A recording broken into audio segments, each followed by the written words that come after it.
Judges, please notice number 10, Bhadra Krishnakumar Nayak, BSc Botany.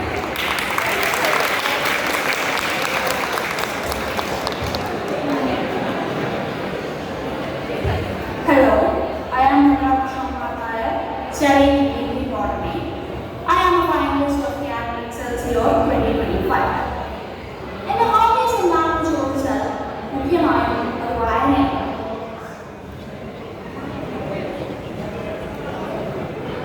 This is my local library. എന്റെ outdoor activities പ്രാരംഭത്തിൽ ഒതുങ്ങിയിരിക്കുന്നു എന്ന് അച്ഛൻ പറഞ്ഞപ്പോഴാണ് പിന്നീട് എന്നെ എയർലൈൻ ഷൂട്ടിങ്ങിലേക്കും ഫിഷിങ്ങിലേക്കും ഇൻട്രൊഡ്യൂസ് ചെയ്യുന്നത്. ഷൂട്ടിങ്ങിലൂടെ അച്ഛൻ എന്നെ കുറച്ചുകൂടി റെസ്പോൺസിബിൾ ആയിട്ടുള്ള ഒരു വ്യക്തിയാക്കി മാറ്റി. ആദ്യത്തെ ഇത് ഞാൻ പഠിക്കുന്നതിന് മുന്നേ തന്നെ അച്ഛൻ എന്നെ പഠിപ്പിച്ചത് ഗൺ സേഫ്റ്റിയെ കുറിച്ചാണ്. I am an avid sir. എനിക്ക് പാഷനാണ്. 7ാം ക്ലാസ് മുതൽ പ്രയാണമാണ്. മിസ്സിലാണ് എന്നെ ജയത്തെയും തോൽവിയെയും ഒരേ കണ്ണുകളാണ്.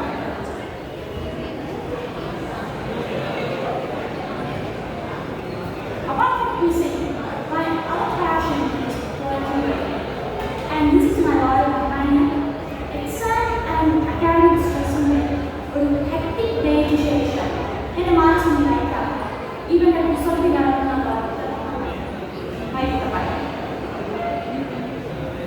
and moving on, and the aim in the it is to build a career in academia and to develop research in the field of botany. And I am confident that I can achieve my aim because my aim is sharp.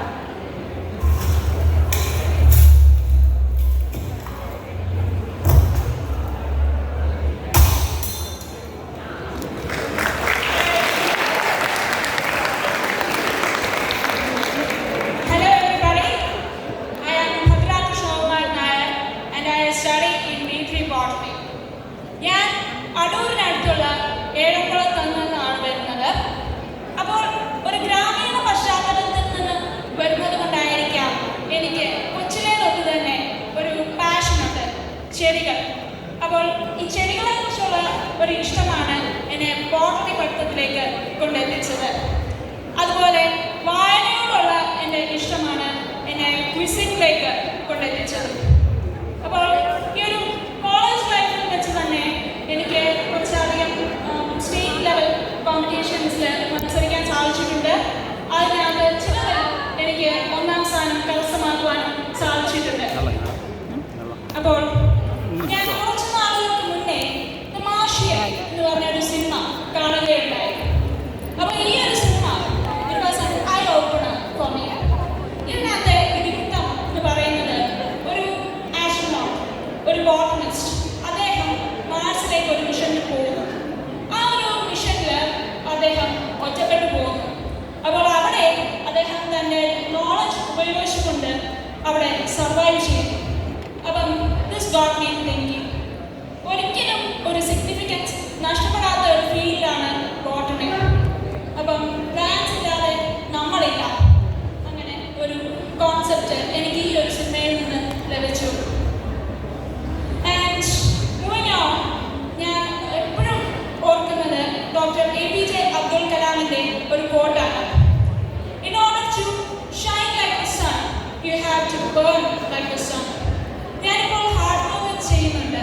എൻ്റെ കഴിഞ്ഞ ഒരു 4 സെമസ്റ്റേഴ്സിൽ എനിക്ക് from semesters 1 to 4 എനിക്കൊരു 9+ SCPA maintain ചെയ്യാൻ സാധിച്ചിട്ടുണ്ട്. And in the 5th sem എനിക്ക് with the guidance of my beloved teachers എനിക്ക് ഒരു 10 SCPA സ്കോർ ചെയ്യാൻ സാധിച്ചിട്ടുണ്ട്. And in the 6th sem I hope to continue this achievement with my efforts. And with all the blessings and prayers of my teachers and my parents, I hope to move on and explore new frontiers. Thank you all.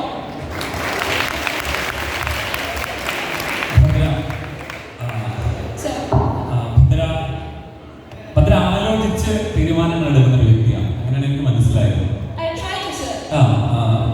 നിങ്ങൾ ഭദ്രയ്ക്ക് മുന്നിൽ ഒരു situation കിട്ടിയാൽ അല്ലെങ്കിൽ ലൈഫിൽ when you move on you analyse things, ഒരു കാര്യങ്ങളെ വളരെയധികം analyse ചെയ്ത് വ്യക്തമായ തീരുമാനങ്ങൾ എടുക്കുന്നവരാണ്. എടുത്തയാടി തീരുമാനങ്ങൾ എടുക്കില്ല, ശരിയാണോ? Sir, I think so. Ah. Most of the times I think twice before I do something. ശരി, ഓക്കെ. അപ്പോൾ ഭദ്രയ്ക്ക് മുന്നിൽ ഭദ്രയോട് ഞാൻ ഒരു സ്റ്റേറ്റ്മെന്റ് പറയുകയാണ്. India is developed, purely developed. India വികസിത രാജ്യമായിരിക്കുന്നു. അതായത് ഇന്ത്യ ഡെവലപ്പിംഗോ അല്ല, അണ്ടർ ഡെവലപ്ഡ് അങ്ങനെയൊന്നും അല്ല, സ്റ്റിൽ ഡെവലപ്പിംഗ് രാജ്യം അങ്ങനെയൊന്നും അല്ല. ഭാരതം ഒരു വികസിത രാജ്യമായി എന്ന് പറഞ്ഞു കഴിഞ്ഞാൽ ഭദ്രയുടെ എന്താണ് അഭിപ്രായം? അതിനൊരു ജനറലൈസ്ഡ് സ്റ്റേറ്റ്മെന്റ് വേണ്ട. either you agree this or എന്താണ് India is developed, why because so and so, or India is under developed അല്ലെങ്കിൽ India is developing, ഒരു വികസ്വര രാജ്യമായിട്ട് പോകുന്നു. ഇത് ഏതെങ്കിലും ഒരു സ്റ്റാൻഡ് എടുക്കാം. അതിൽ എന്താണ് അഭിപ്രായം എന്ന് പറയുന്നത്? സർ, ഇപ്പോൾ ഒരു സിറ്റുവേഷൻ നമ്മൾ അനലൈസ് ചെയ്താൽ നമ്മൾ ഇപ്പോഴും ഒരു ഡെവലപ്പിംഗ് കൺട്രി ആയിക്കൊണ്ടിരിക്കുന്നതേ ഉള്ളൂ.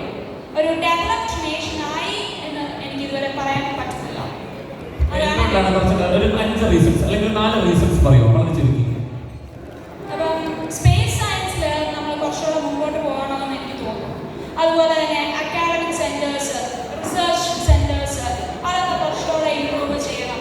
നമ്മുടെ നാട്ടിലുള്ള ബ്രെയിൻ ഡ്രെയിൻ അതിനെ ഒരു പരിധി വരെ നമ്മൾ ഒഴിവാക്കണം. അതൊരു കാര്യം. അക്കാഡമിക് റിസർച്ച് രണ്ടാമത്തെ അക്കാഡമിക്സിനെ പറ്റിയാണ് ഞാൻ ആദ്യം സൂചിപ്പിച്ചത്. അതുപോലെ തന്നെ ഒരു ബയസ്ഡ് ആയിട്ടുള്ള ഒരു സൊസൈറ്റി ഇപ്പോഴും നമുക്കുണ്ട് എന്ന് എനിക്കൊരു തോന്നലുണ്ട്.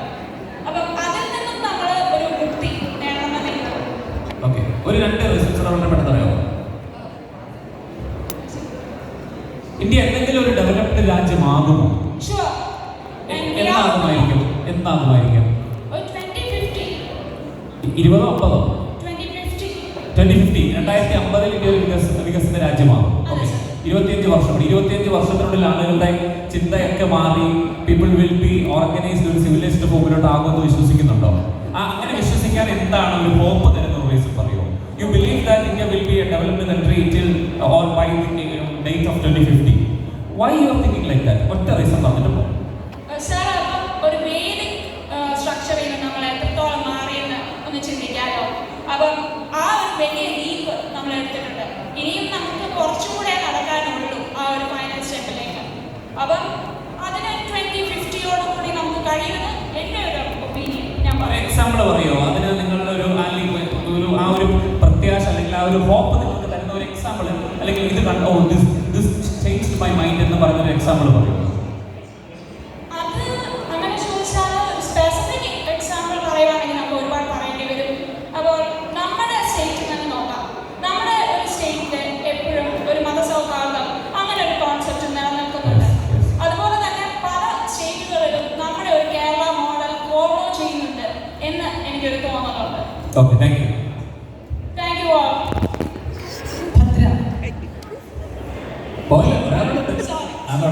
Please wait.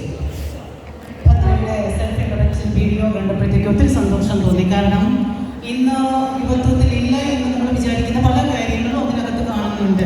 ഭദ്രയ്ക്ക് പേഴ്സണൽ ലൈബ്രറി ഉണ്ട്, ബുക്ക് ഫെയറുകൾ വിസിറ്റ് ചെയ്യുന്ന ആളാണ്, പിന്നെ ക്വിസിങ്ങിലുണ്ട് താല്പര്യം, പിന്നെ ഷൂട്ടിങ്, ഒരു പെറ്റിനെ വളർത്തുന്നു, ഒക്കെ ഭയങ്കര സന്തോഷം തോന്നുന്നു.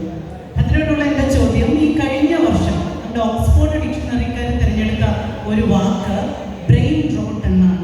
അതായത് നിലവാരം കുറഞ്ഞ കണ്ടന്റ്, അതായത് നമ്മുടെ റീൽസ് ആയാലും കൊള്ളാം, അതുപോലെ എന്തെങ്കിലുമൊക്കെ നിലവാരം കുറഞ്ഞ ഓൺലൈൻ കണ്ടന്റുകൾ നമ്മളുടെ തലച്ചോറിൽ നിറഞ്ഞിട്ട് നമുക്ക് മറ്റ് ക്രിയേറ്റീവായിട്ടുള്ള ഒരു കാര്യങ്ങളും ചിന്തിക്കാനാകാത്ത വിധം നമ്മുടെ തലച്ചോറ് ചീഞ്ഞു പോകുന്ന രീതിയിലേക്ക് യുവത്വം, അല്ലെങ്കിൽ യുവത്വം എന്ന് മാത്രമല്ല നമ്മുടെ ഒരു ജനറേഷൻ പോകുന്നു എന്നായിരുന്നു അതിൻ്റെ അർത്ഥം.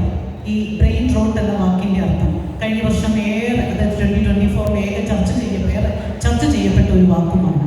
അപ്പോൾ ഈ ബ്രെയിൻ റോട്ട് എന്ന് പറയുന്ന ഈ ഒരു പ്രതിഭാസം ഇത് നമുക്കൊന്ന് മാറ്റിയെടുക്കണ്ടേ? അങ്ങനെയെങ്കിൽ ആസ് എ കോളേജ് സ്റ്റുഡൻറ്റ് ഭദ്രയ്ക്ക് എന്താണ് ക്രിയേറ്റീവായിട്ട് സജഷൻസ് ഉള്ളത്?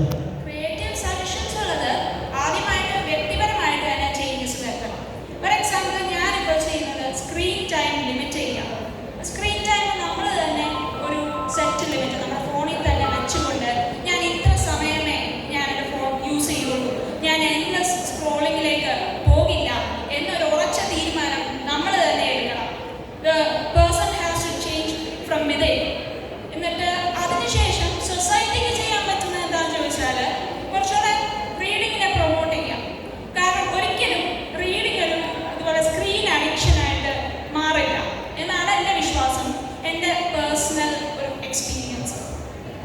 റേഡിയോ